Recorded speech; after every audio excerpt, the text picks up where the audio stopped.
मेहरबानी वॾी मेहरबानी तव्हां सभु दोस्त ठीकु हूंदा। अॼु असांखे तमामु वधीक मज़ो आयो आहे, तमामु वधीक एंजॉय कयो आहे, तमामु वधीक एंजॉय कई आहे पंहिंजे सिंधी भाइरनि सां। ईअं कंदा रहो ऐं ईअं ई पाण गॾिजी प्यार कंदा रहो, ईअं ई कदम सां कदम मिलाईंदा रहो, ईअं ई सिंध जा नारा लॻाईंदा रहो।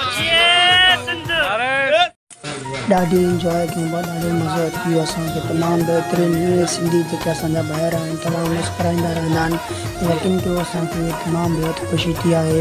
पंहिंजी सिंधी सखावत जो ॾींहुं हुयो 4 दिसंबर ते। 4 दिसंबर हुयो, एकता जो ॾींहुं, टोपीअ जे रख ईअं असां मल्हायोसीं। हाणे बि फायर हलनि था, तव्हांखे पाण सभिनी भाइरनि खे दिली एकता जो ॾींहुं मुबारक हुजे सभिनी भाइरनि खे। मेहरबानी वॾी मेहरबानी तव्हां सभु दोस्त ठीकु हूंदा।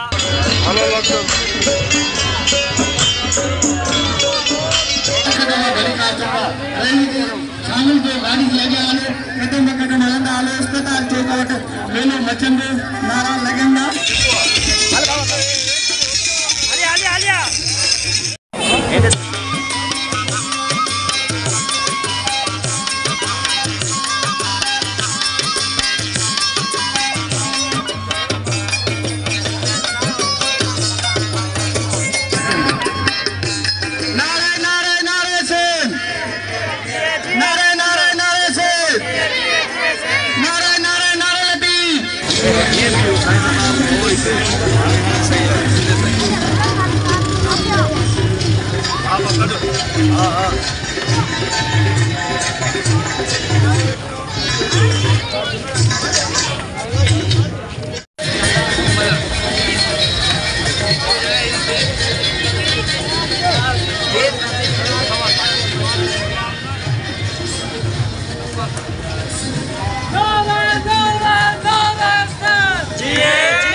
दे दो, ये देख का देता है।